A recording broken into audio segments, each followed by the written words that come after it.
आणि ह्यांचा मेवना बी वाळूचा धंदा करतो. 5-7 हायवात बंगला गाडी. ज्या टायमाला पाटील उपासनाला बसायच्या अगोदर मेवण्याला राहायला घर नव्हतं. 500 रुपये रोजाने लोकेशनला होता वाळूच्या. आता डायरेक्ट अचानक कसं काही एवढं कुठून आलं?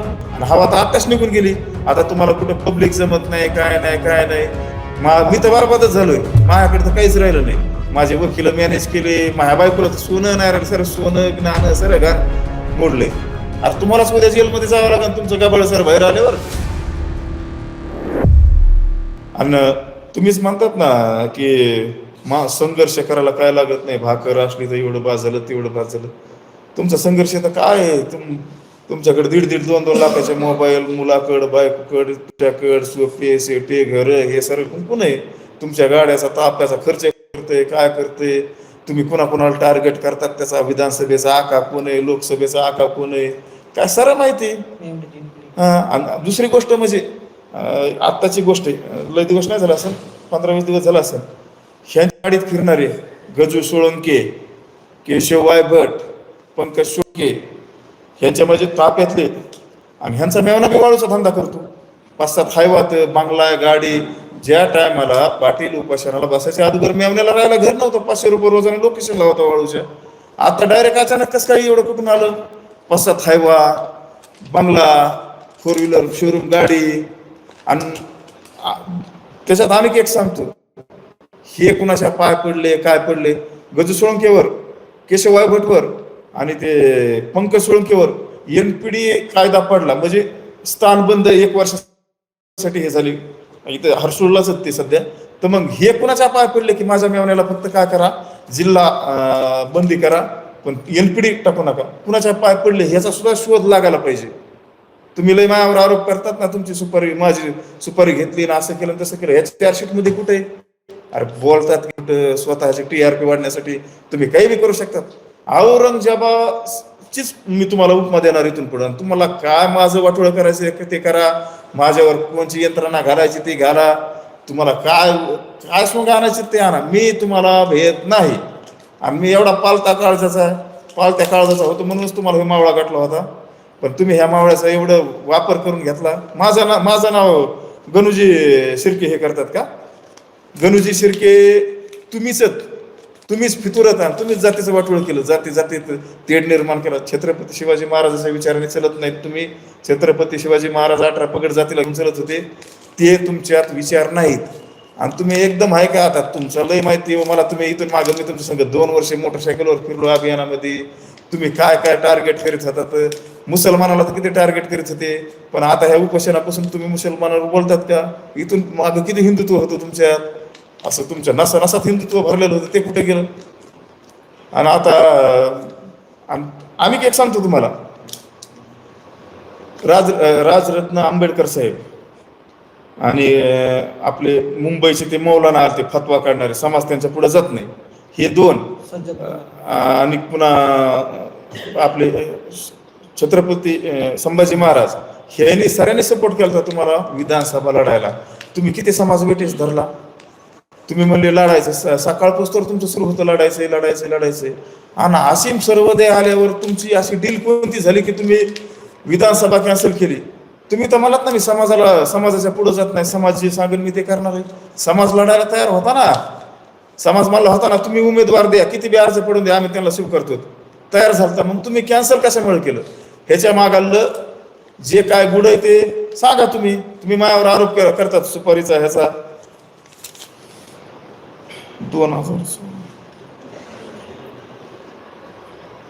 2016ला हे आहे का वाळूच्या टेंडरला पैसे कोणाकडून घेतलेले? मला वाळूचं टेंडर घ्यायचंय म्हणजे माझ्याकडून बी घेतलेले 50,000. त्या टायमाला लक्ष्मण अण्णा पवार पहिल्या वेळेस आमदार झालते आणि त्यांच्यावर अॅट्रॉसिटी झालती. तर तिथं हे आले मला म्हणले, मला लय अर्जंट 50,000ची गरज आहे. तर मी बायकोचं सोनं घाण ठेवलं. त्या टायमाला नोटाबंदी झालत्या. मुथूट फायनान्स मध्ये आहे का मी सोनं घाण ठेवलं, कुठं बीडला ठेवलं सोनं घाण. तर मी तिथून आलो, ते कॅश चलन भेटलं ना मला 2,000च्या नोटा 500चं काही.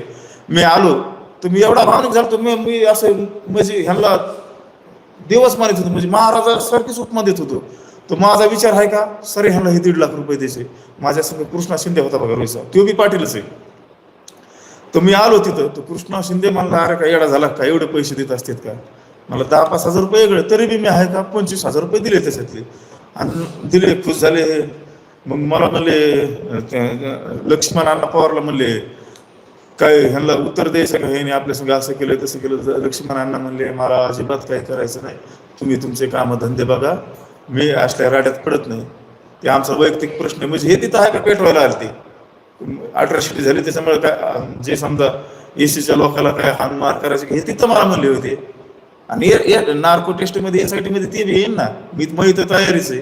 हे निवाळूचं टेंडर म्हणून माझ्या भरपूर मित्राकडून पैसे घेतलेले आहेत, कुणाला 1 रुपया सुद्धा दिलेला नाही. ते बी आहे का SIT मध्ये नार्को टेस्टमध्ये येईन. ह्यांना वाटतंय आता पैसे द्यावात, पण पैसे द्यावात तर लोक म्हणते ह्याच्याकडे कुठून आले. त्याच्यामुळे हे पैसे द्यायला बी भ्या लागले. तर माझे मित्र, नगरच्या मित्राचे 5 लाख होतं, माझ्या गावाकडला एक मित्र आहे त्याचे 3 लाख, 3-3.5 लाख माझे. तर असे लय लय लय लय लयत. आणि दारूच्या धंद्याला बी 1 लाख रुपये घेतलेले, ते बी दिले नाही, माझ्याच मित्राचे घेतलेले. धंदा तर केलाच केला, पण डुप्लिकेट दारूचा धंदा केला, ओरिजिनल बी नाही केला. डुप्लिकेट दारू पाजून तुम्ही लोकांच्या किडन्या घालायला गेलात, पण त्याच्यात जनताच म्हणते तुमच्या किडन्या डॅमेज झाल्यात, तेच तुम्हाला काही पाप लागलं असेल. असं असं वागू नका पाटील. स्वतःच्या नावासाठी समाजाची सावली घेऊ नका. जे सत्य ते एक दिवस बाहेर येत असतं. आज समाज मला नाव ठेवीन, पण हेच एक दिवस समाज आहे का जेवढे तुमच्यावर फुलं पडले तर तेवढे दगड पडणार म्हणजे पडणार. पण कोणचा बी एक काळ असतो, त्या काळात त्या माणसाला कुणीच डॅमेज करू शकत नाही. ते तुमचा काळ आहे, आणि तो काळ आहे का आता उतरता ह्याला लागलाय, आणि एक दिवस तुमचं सरळ बाहेर येणार आहे. तुमचं लय दिवस झालं नाही, लय दिवस नाही, महिना 2 महिने 4 महिने 6 महिने आणि हवा चालणार आहे. आणि हवा तर आत्ताच निघून गेली. आता तुम्हाला कुठं पब्लिक जमत नाही, काय नाही. तुम्ही आता फक्त काय धरलं माहिती का, लग्न, सप्ते, कीर्तन आणि आपले जत्रा का यात्रा म्हणतात त्याला. कारण आयती पब्लिक असते, तिथं जायचं, आपलं बोलायचं, गोड गोड बोलायचं, ह्याव करायचं त्याव करायचं, निघायचं. कारण पब्लिक तुम्हाला जमा नाही. आणि रात्रीच मला एक जणाचा मेसेज आला, अमोल खुने तुमचा पाय पडतो, अमोल खुने पाटील 19 फेब्रुवारी पासून शांत राहा. कशामुळे तर आंतरवालीमध्ये ह्यांना लय मोठी शिवजयंती साजरी करायची, आणि ते मी जर असं बोललो तर पब्लिक येणार नाही. पण माझी विनंती महाराष्ट्रातल्या तमाम म्हणजे भक्तांना त्यांच्या, तुम्ही बिंदास छत्रपती शिवाजी महाराज जयंती म्हणल्यावर तुम्ही बिंदास जा. तिथं मी हे पाप करणार नाही, उलट असंख्य संख्येने जा आणि तिथं चांगली शिवजयंती साजरी करा. ह्याच्या डोक्यात तेवढं तरी विचार चांगले, तर महाराजाची शिवजयंती तरी साजरी करायची, हे तरी विचार चांगले मला बरे वाटले. काय अडचण नाही, जा लोकाला बिंदास. पण असं फसू नका, कवरक समाजाला फसवत होतं. गोरगरीबाच्या घरी लय गेले ह्याच्यात. मी तर बरबादच झालोय, माझ्याकडे तर काहीच राहिलं नाही. माझे वकील मॅनेज केले, माझ्या बायकोला तर सोनं नाही राहिलं, सर सोनं ज्ञान सर गाण मोडले. आणि दुसरी विनंती, मी नंगा, माझं काय तपासायचं ते तपासा, मला धमक्या देऊ नका. तुझ्यावर फौजदारीचे गुन्हेच करतो, आणि काय म्हणले याची जामीनच कॅन्सल करा, एवढं चिडून बोलतात. मी काय म्हणतो माहिती का, तुम्ही एवढं चिडून बोलू नका. लय रडू झालात तुम्ही काल. आणि हे आहे का महाराष्ट्रातल्या जनतेला कळलं पाणी कुठं तरी मुरतंय, आणि पाटील आहे का घाबरलेत हे लोकांच्या लक्षात आलंय.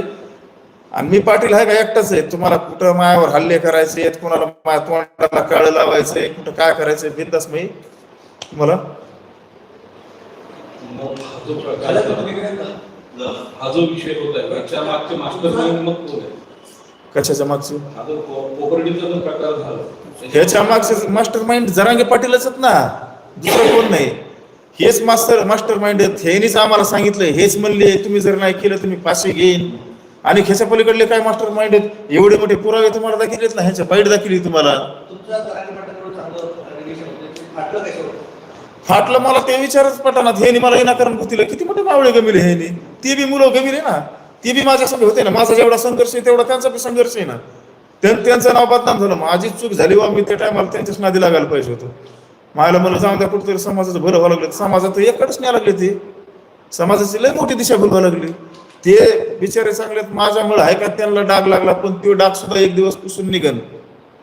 आणि त्यांनी पैसे नाही खाल्ले, त्यांच्या जागे नावावर 3 डोमकावळ्यांनी पैसे खाल्लेत. तेच पोरं सांगतील कुणी पैसे खाल्लेत तर. ते सुद्धा येणार, पत्रकार परिषद घेणार होतं, हा ते सुद्धा सांगणार होतं त्यांच्या नावावर कोणच्या डोमकावळ्यांनी पैसे खाल्लेत. ते डोमकावळे सुद्धा उघडे पडणार होतं. ते सांगते ना, घेणार पत्रकार परिषद ते बी.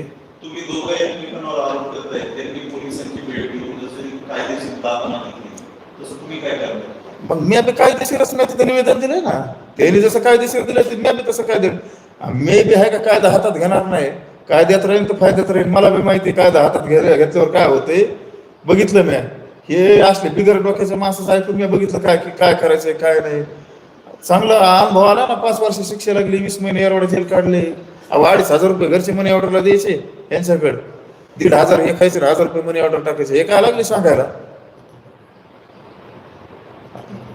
नाही, जरांगे पाटील एवढी दहशत काय आहे का ते स्वतः ब्लॅकमेलर आहे काय नाही तुम्हाला वाटतं? दहशत का?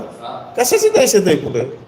हे बघ समाजाने थोडं डोक्यावर घेतलं होतं म्हणून, पण समाजाला कळा लागले आता काय माणूस काय आहे काय नाही. दहशत कशाची? मला घाबरायला लागली. अरे मी एरवडा काढून आलोय, जालना काढून आलोय, सारा अनुभव आलाय मला. तुझ्यावर फौजदारी करतो आणि तू जामीन कॅन्सल करतो आणि अंडरस्टँड केस चालितो. कोणाची जामीन कॅन्सल करायला लागले तुम्ही? अरे तुम्हालाच उद्या जेलमध्ये जावं लागेल तुमचं गबाळ सर बाहेर आल्यावर. तुम्हाला माझी मागणी एवढीच आहे की मला SIT नार्को टेस्ट या चौकशा पाहिजे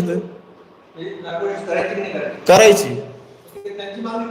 माझी तीच मागणी ना. शासन करी नाही ना, मग त्याच्यामुळेच मला कलेक्टर ऑफिसला उपोषणाला बसायचंय ना. नार्को टेस्ट हवत म्हणून. नार्को टेस्ट SIT दोन्ही बी. SIT म्हणजे हे जे काय समजा हे कारनामे केलेत मी केलेत ते उघडं पडत ना. ते SIT तेच आहे ना, चौकशीच ना. हो मी सर ते शिष्टमंडळ सर असेल ते काय मी जर काय कोणाचा 10 रुपये घेतले असले मी बी उघडा पडन. त्याने घेतले असले ते नसले घेतले तर नाहीच पडायचे. यामध्ये धनंजय मुंडेचा वारंवार उल्लेख का होता? धनंजय मुंडेला बदनाम करायला ह्यांना एखाद्या आकाने सांगितलं असेल. हे मी काय सांगू शकतो. ते वैयक्तिक त्यांचा वाद आहे. तुम्ही दोघं खेळा ना का तुमचे भांडणं खेळायचे तर ह्याच्यात मला कोण टार्गेट केलं? धनंजय मुंडे साहेब म्हणतोय. अरे मला संस्काराच शहाणकुळी मराठा आहे मी. माय बापाचे संस्कारच चांगलेत. मला वडील धऱ्या माणसाला आवाजावर बोलायचे. तुम्हाला ते संस्कार नाही तर तुम्ही एकेरी भाषेत बोलतात. मला संस्कार चांगले आहेत. माझ्या आई वडिलांनी चांगले संस्कार दिलेले आहेत. आज एक बॉर्डर रिपोर्टिंग सकाळची फाईल झाली आहे. बांद्रे पूलचे सरपंच आहेत ते होते खितेश बोलत आहेत. मी पैसे दिले आणि आमच्या दोघांचं बोलणं झालं. त्यांनीच जरांगे पाटलाचे कारण सांगितलं. आता तुम्हाला सांगतो ते माझे मित्र आहे. विषय काय त्यांनी फोन लावला. अमोल सुटलाय. मला आनंद झाला बाबा. काय नाव त्यांचं चांडवाल नाव आहे काहीतरी. चांडवाल आडनाव चांडवाल आहे त्यांचं. ते पण म्हणताय की मी जेलमध्ये होतो आणि हा यांच्यासोबत. आता मी तुम्हाला सांगतो मी तो बी विषय. आम्हाला केस सुरू केली, नगर जेलला आणलं. तर त्या टायमाला ते कोणत्या केसमध्ये आले ते काय मला माहित नाही. ते आले जेलला, आमची ओळख झाली. आम्ही सांगितलं आम्ही अशा ह्याच्यात आलो, तसं आलो. मग आमची ओळख झाली तर मग ते त्यांची जामीन झाली आणि आमची अंडरस्टँड केस सुरू. ते आमच्या प्रत्येक ते बी मराठा होते. त्यांना थोडा आपला अभिमान वाटला. मग ते यायचे, ह्यांना पैसे द्यायचे यायला जायला, खाऊ पिऊ घालायचे. तर ते नंतर हे मोठे झाल्यावर आले. मग ते म्हणले मायाला अमोल हे माणूस तर कसलीच किंमत देत नाही, मला ओळखी नाही सुद्धा. मी सांगितलं असं तसं. आणि ज्या टायमाला वांबोरीला चाललो म्हणले त्या टायमाला मला बोलावणं सुद्धा एकदम माणूस एकदम एवढी ॲटिट्यूड आली. हे कमी दिवसात माणसं मोठे झालेले आहे का, ह्याला खाता येत नाही. आणि हे थोड्या दिवसात जिरून जाईल म्हणले. ते मला बोलले होते ह्याच्या अगोदर बी, पण म्हणलं नाही चांगलं करते समाजासाठी असं तसं. पण एवढं आहे का माणसाला अंग फुगायला नाही पाहिजे. ओळखीचा माणूस असला तरी बी जसं काय ओळख नाही असं एककडे बघायचं. 80 वर्षाचा माणूस पाय पडला तरी बी असं एककडे बघायचं. कुशाला पाय पडून द्यायचं काय धंदेत असले. महाराजांनी हे महाराजाचं तत्व नाव घेत येतं आणि औरंगजेब सारखे हे वागत येतं. मग ते निघण नाही SIT मध्ये. नसलं जमिलं तर नाही निघायचं. नार्को टेस्ट मध्ये जमिलं असलं तर निघेल. त्यांनी काय केलंय काय नाही. लोकसभेला कोणाचं कुकू लावलं, विधानसभेला कोणाचं कुकू लावलं ते कळलं ना. तुमचे आरोप फक्त त्यांच्यावरच आहेत का त्यांचे जे सुबचे आहेत सहकार्य आहेत त्यांच्यावर पण साऱ्यावरच ना. ज्यांचं काय असेल ते निघण ना गाबाळ. कुणी खाल्लंय तर मी खाल्लं असलं तर मग बी निघण ना. मी कुठं 10-20 एकर जमीन घेतली असली तर मी कुठं कोकणात, पुण्याला, मुंबईला, संभाजीनगरला, जालन्यात फ्लॅट बंगले काही घेतलं असलं तर निघण ना माझं बी. आणि त्यांचं बी निघन. चार्जशीट वाचा नाही, ह्याच्यामुळे शांत होतो. आता हे चार्जशीट तुम्ही वाचा. शिव विनाकारण माझ्यावर आरोप लावला की ह्याचा CDR काढा, ते काढा. आता मोबाईल बी आता मी तुमच्याकडे देतो ना, CDR आहे ह्याच्यामध्ये. CDR आहे ह्याच्यामध्ये. धनंजय मुंडेचा माझा कुठं कॉन्टॅक्ट आहे ह्या चार्जशीट मध्ये बघा, CDR काढा, बघा हे चार्जशीट. तुमच्यावर सर्वात महत्वाचा आरोप आहे की त्यांच्या हत्येचा कट हा, आणि त्याला धनंजय मुंडे पुरस्कृत आहे असं त्यांचं म्हणणं आहे. काय वाटतं एफआर दाखल केलाय त्याने, त्याच्यात कुठे सिद्ध नाही झालं. आणि दुसरी गोष्ट म्हणजे ह्यांची TRP कमी झाली की हे कुणाला बी बळीचा बकरा करू शकते. ह्याच्यात TRP कशी वाढणार होती माहिती का? ते का घर का भेदी निघला, काहीतरी निघला, ते मीडियावर होतं. म्हणजे TRP कशी वाढते माहिती का? जवळचा आणि कटरचीला जरांगी पाटल्यावर मारायचं असं तसं, म्हणजे चर्चालय होती भरपूर. आणि ते एकदम व्हायरल झाले की मग ह्यांची लगेच TRP वाढते. ह्यांना काय अवसरच राहत नाही, 4 माणसं धरायलाच काय SP ऑफिसला 4च पायऱ्यात आहे. तिथं ते व्हिडिओ मी बघितलं, धरायला ह्यांना म्हणजे कसलंच अवसर नाही. आणि ह्यांचं उपोषणाचं मी तुम्हाला सांगतो, ह्यांना कसलंच बोलता येत नाही, झोपलेले असते ते. पण ज्या टायमाला उपोषण सोडते त्या टायमाला ह्यांचा आवाज एकदम पहाडी कसं काय होतो. बरं, यांच्या पाठीमागे संपूर्ण मराठा समाज आहे आपण असं समजू शकतो. समाजाला काय आव्हान, काय तुमच्या भावना? कारण तुम्ही सुद्धा मराठा समाजाला समाज न्यूट्रल होईल ना, समाजाला कळायला लागलं ना हळूहळू काय आहे ते. समाज ऑटोमॅटिक न्यूट्रल. तुम्ही एकटे पडा, तुम्हाला आणखी सोबती पाहिजे त्यांच्याशी भांडायला. मला काय गरज नाही सोबतीची, ही लढाई एकट्याची. माझ्यावर अन्याय झालाय. हे असला संघर्ष कुणाच्या बी नशिबात नसते. माझ्याकडे काय आज नेते नाहीत माझ्या बाजूने, कुणीच नाही माझ्या बाजूने. सरळ ह्यांच्याकडे साम दाम दंड भेद सरळ ह्यांच्याकडे, माझ्याकडे काहीच नाही. माझ्याकडे फक्त वरला येतो बघन त्यो. आणि मी जर त्यांच्या सुपारी आणि हे असे पैसे खाल्ले असते तर मग सामोरे जाण्याची बाबत आहे का? गपचिप गांडी शेपूट घरून घरात बसलो असतो ना. आता समाजाला काय आव्हान करणार? समाजाला काय सांगणार ते सांग. समाजाला माझी एवढीच विनंती आहे की बाबा, मी जर चुकीचा वागला असेल तर मला शिक्षा भेटेल, आणि हे जर चुकीचं वागले असले तर ह्याला शिक्षा भेटेल. फक्त समाजाने सुद्धा म्हणावं त्यांना की तुम्ही सामोरे जा आमोर सोबत नार्को टेस्टला एक्स्ट्रा मग उघडा पडा समाजाला कोण खरा कोण खोटा आहे. समाजाला कळलं ना त्या टायमाला.